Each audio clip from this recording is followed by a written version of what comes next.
નમસ્કાર દર્શક મિત્રો, જનરપન ન્યૂઝમાં આપનું સ્વાગત છે। હું છું આપણો મિત્ર કંચન પરમાર। આવો સાંભળીએ આજના મુખ્ય સમાચાર।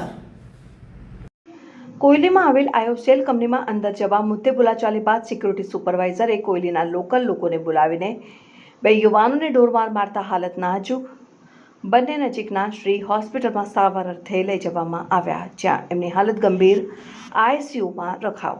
પરિવારની માંગ છે કે સીસીટીવી ફૂટેજને આધારે ધરપકડ કરી કાર્યવાહી થાય।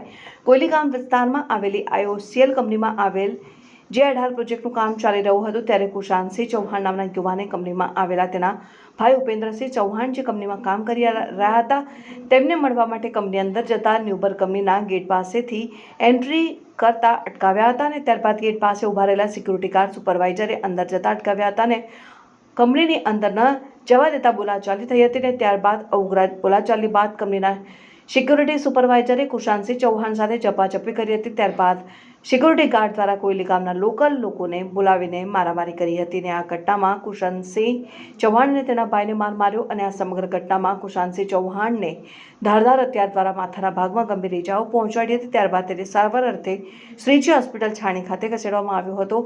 આગળ સમગ્ર ઘટનાનો મામલો જવાહરનગર પોલીસ મથકે પહોંચ્યો હતો અને ત્યારબાદ પોલીસે વધુ આગળની કાર્યવાહી હાથ ધરવામાં આવી રહી છે। ઘટનાના 2 દિવસ થઈ ગયા છતાં પોલીસ દ્વારા એક પણ વ્યક્તિની ધરપકડ કરવામાં આવી નથી।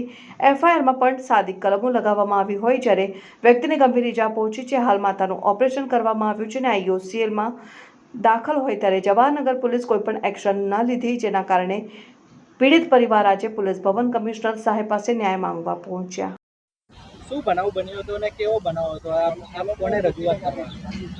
અમે કમિશનર શ્રીને રજૂઆત કરવા આવ્યા છે, કારણ કે જે રીતે જવાહરનગર પોલીસ સ્ટેશને જે એફઆઈઆર નોંધી છે એ જરી કંઈ માન્ય નથી ગણાતી।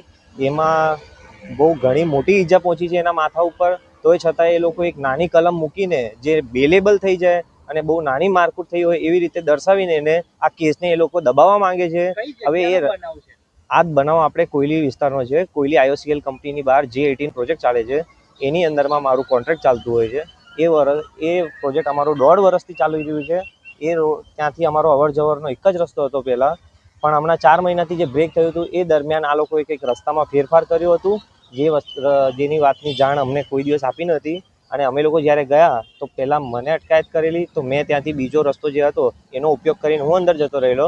પણ અડધા કલાક પછી જ્યારે મારો ભાઈ એ રસ્તા ઉપરથી આવ્યો ત્યારે એ લોકોએ એને પકડીને ના પાડ્યા પછી એના જોડે ગાળો બોલીને વાતો કરીને પછી એને માર્યો છે, જેના પછી એ લોકો એને ધારદાર હથિયારથી માર્યું છે, સળિયાથી માર્યું છે અને લાકડાઓથી માર્યું છે। અને બીજા બહારથી પણ માણસો બોલાવીને એને ઢોર મારીને એ લોકો સાઈડ ઉપર લઈને આવ્યા હતા। જે ઈજાગ્રસ્ત છે એનું નામ શું છે? એના નામ કુશાંતસિંહ ચૌહાણ। અને બીજા મારા બીજા ભાઈઓ હતા, રવિ ચૌહાણ, વિશાલ ચૌહાણ, રાજ ચૌહાણ અને હું જાતે। એ લોકોએ માર્યા પછી જ્યારે અમે લોકો 108 બોલાવી હતી તો એ 108માં લઈ જવા ના દીધા, બોલે કે એ લોકો કેસ દાખલ કરશે, તમને હું નહીં જવા દઉં, ભલે અહીંયા મરી જતો હોય તો બી કોઈ વાંધો નથી, પણ તમે લોકો આને નહીં લઈ જઈ શકો।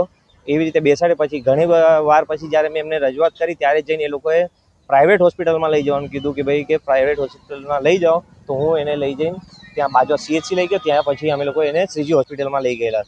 મારો ભાઈ એને લઈ ગયો હતો અને એ લોકોએ ત્યાં દરમિયાન મને 2.5 કલાક લગીને ત્યાં બેસાડી રાખ્યું હતું।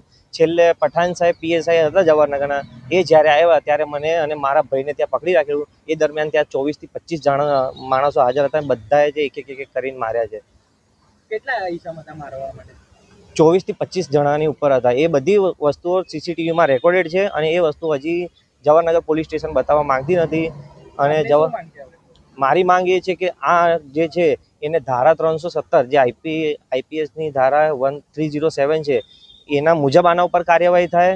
બહુ વધારે ઈજા થઈ છે અને આવી રીતે એ લોકો જેઓ રાજકારણ દબાણથી કરતા હોય જવાહરનગર પોલીસ સ્ટેશન કામ, તો એવી રીતે ના કરાય। જે છે ફેક્ટ કરો અને ન્યાય આપો એમને।